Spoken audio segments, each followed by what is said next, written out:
man who will be in the broadcast booth for the game tomorrow afternoon. Greg McElroy joins us. How you doing? Good to see you, buddy. So I need you to know this. My routine, I leave on Friday morning and go wherever Marty McGee and SEC Nation is going. And on the way to the airport, I put in to the Google machine Greg McElroy and whatever the game is. And basically whatever I say about this game on Marty McGee, you will find very familiar. Oh, good. I'm glad to hear that. So thank you for the information. But no, always college football is a staple, so I appreciate that. I appreciate that. It's been a fun project for Mark Kubiak, who used to be on this show, and myself, and shockingly born out of a bachelor party. Why wouldn't it be born out of there? All great ideas come out of a bachelor party. A lot of all ideas. I'm not sure if all of them are great. But no, we had one of two options after that bachelor party. Buy a bar, start a podcast. We decided on the latter. Yeah. You can order a microphone off Amazon. I'm not sure if I want to get into the other part. All right, so what are we going to see when these two teams kick off on Saturday afternoon?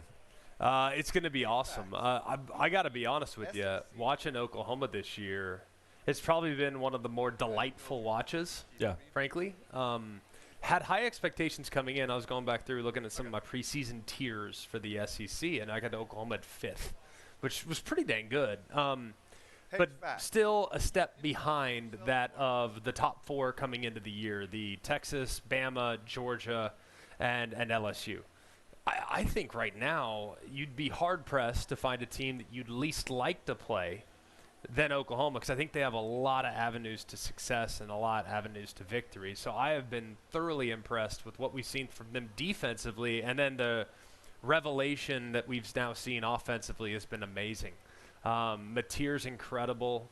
The offensive scheme is fun to watch. They do a lot of unique things that make it difficult on the opposition. So it's been really a joy to watch them play these first 3 weeks. And then on the other side, with Auburn, we've kind of put them to the side a little bit the last couple weeks. Right. Just no disrespect to Ball State or to South Alabama, but it's hard to garner a lot of knowledge from that game. So the one time we saw them against capable competition that can go was week 1. And I think what I liked most about that performance was the kick return after the game got tight, and all of a sudden they say, no, sir, we're going to bounce and we're going to roll. And to see Jackson Arnold playing more confidently has been really nice to watch as well. So I think it's a really, really interesting matchup about two teams that have improved as much, if not more, than just about anybody in the SEC from last year.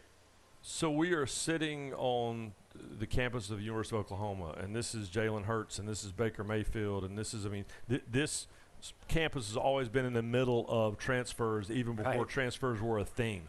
How difficult is it, do you believe, for these quarterbacks to walk into a locker room in June in some cases where they don't know anyone, and oh, by the way, you're starting week 1? Right. Well, I think it depends a lot on the personality.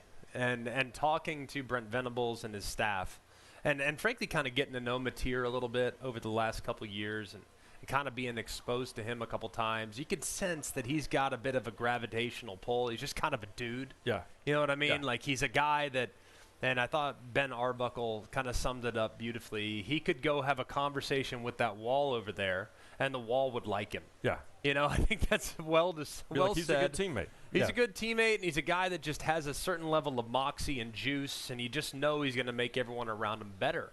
And he's easy to follow. I think based on what he's accomplished already at this level, he's really easy to follow. So I think it depends on the personality. Some guys are rah-rah, let's go get it. Some guys come in having not done a whole lot. So, for example, in Jackson Arnold's case on the other side, comes in maybe kind of, all right, I got to find myself a little here. You know, this is my second chance. I got to find myself. I got to figure out, all right, I can handle the leadership side of it, but now I got to back it up with the play. So his approach to taking command of the locker room probably very different from that of a guy that had almost no challenges last year and just shredding defenses. So I think it depends on the personality. I would think it's hard. I mean, for me to find my voice took me 3 years. Right. And these guys have to do it in 3 months. Yeah. And that's not an easy thing to do. But I also appreciate, and Venables and I were just talking about this, you know, we all grew up in the era where you didn't transfer because it was too hard, or you were going to have to sit out and all. I remember when Tennessee, when I was at school at Tennessee, they brought in all these JUCO guys, Dale Carter and all these guys, right? Right. I mean, all these guys are all pro. Right. But they never quite fit in, right? Right. And so, but to watch a Jackson Arnold who clearly looks like a fresh breath of air right now. Yeah. Right? But I like that part of it, which is the chance to hit a reset button. And you think about how many guys have hit the reset button and have had success. Right. Like, this is not new. This is not unique. I look at a guy like Bo Nix, probably one of the better examples in recent history, where I'm not saying it was a toxic situation at Auburn, but it was challenging because the weight of the expectations, he couldn't play free. So he goes as far away from home as he possibly can. He goes all the way out to Eugene, Oregon. I was just there. It's not easy to get there. No, it's not. Not from just outside Birmingham, Alabama. I think it was Phoenix City, Alabama, is where he went to high school. So no, not easy to get there, but it can be done. I think sometimes Spencer Rattler is another example who at Oklahoma had some struggles, and the weight of the world kind of condensed upon him. Goes to South Carolina, fresh start. Everything works out really well for him. Jalen Hurts, another example, didn't go as well at the end at Alabama. Gets replaced, gets beat out in the quarterback competition, comes here, resurrects his career. So it's never been about the talent for Jackson Arnold. It's about belief and confidence and execution and trusting your eyes, trusting your feet. And I think that's been a huge point of emphasis for this Auburn staff, is to get him playing fast and confident again. Because once you lose that confidence, it doesn't always come back. It's not a guarantee. So it's been really fun to kind of see what's happened with him. And by the way, we've seen in the NFL, too. Yep. Like, guys that were all-world go somewhere and it's not working out so well, come back, and all of a sudden they're all-world again. The best example being Kurt Warner. It was incredible in St. Louis, went to New York. It was not good, goes back to Arizona, becomes a Hall of Famer. And there's just – so even the best guys in the history of the position can lose themselves a little bit and resurrect. So I think it's amazing. And I'm certainly hoping, and to be honest with you, talking to the Oklahoma coaches, I think they are hoping for it for Jackson Arnold as well, because they really admired his humility and the way he handled difficult circumstances last year. Oh, Brent Venables just said it. He said you can want both things, which is you want great things for Jackson Arnold, just maybe not. Not Saturday tomorrow. afternoon. Yeah. Right. Tomorrow. So you mentioned Oklahoma kind of being, you had them second tier, and now they've crashed the party. Is there someone else in the conference that you're watching and just thinking, okay, I got that wrong, and I'm glad? I mean, I don't know why anyone wasn't talking about Diego Pavia anymore. Yeah. And now all of a sudden they are, right? Right. But like Vandy to me that's my team on that group. Last week I was screaming, why are we not making a bigger deal out of what could be a Heisman showdown between these two guys? and obviously one was hurt and one came out. But is there a team in this conference that you're looking at and thinking, all right, we might still be hearing from them at the end of the year? Maybe I didn't think it was going to be the case. Yeah, I think with Vandy in that example, like, we'll see what they are once we have some attrition.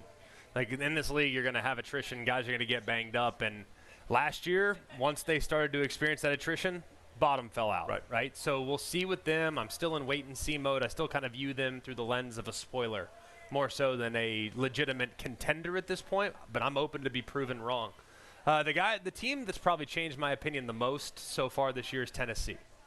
And I know we're able to look back at last week's game and draw all these conclusions about Georgia and the impressive and the fortitude shown by them to go win in a hostile environment after a disastrous start, terrible first quarter, find a way.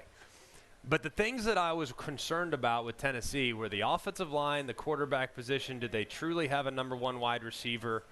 And could they adequately replace some of the personnel losses defensively? Because they did lose a lot in the front defensively.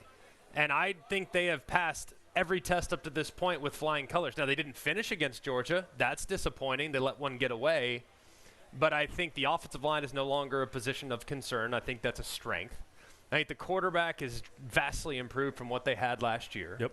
I love the emergence of what we've seen from Brazell, from Mikey Williams, or Mike Matthews, excuse me, and some of the pieces we've seen now offensively. I like their 1-2 punch at running back. I think they've adequately fortified the defensive front. Now, they don't have that superstar take over the game guy, but they're going to have strength in numbers. So, and they're going to get better at corner with the return of two starters that will be coming back hopefully from injury very soon. So the team that I've probably changed my mind about the most up to this point is Tennessee. Yeah, and what I have told my in-laws and college roommates and wife and everyone else is I understand that last Saturday was very disappointing, but if I'd have come to you in August and said that you even had a chance to be in that game in the fourth quarter, you probably wouldn't have believed me. And you're going to score 40. Exactly. So take that. Yeah, Given how things have gone in that game, where the most points they'd scored prior to that game was 17. Yeah, we'll take that. Yeah, we'll take that right now. That's definitely an improvement over what we thought they were going to have. All right, so I'm interested. Tomorrow you're obviously on the call for Auburn and Oklahoma. What's your pregame routine? Are you like a get up at 6 and work out guy, or are you a lay in the bed and watch SportsCenter guy? What's your deal? Get up, work out, get over here, do some SEC Nation around 10:30. And then head over to a camera meeting and start grinding on some pregame filler material. Yeah, and just look over and listen to you and Marty wax poetic about God knows what. I'm just repeating what you said on Always College Football when I'm driving to the airport. Yeah. All right. Thank you, Greg McElroy. Enjoy. You're the man. Hey, I hear Paul might be on the premises somewhere, but I do know that Patty Gasso is going to be here. Oh, I got to get out of here. We got a legend coming. You got to get out of here. I got to get out of here. No offense. You want this, you got that. No way, watch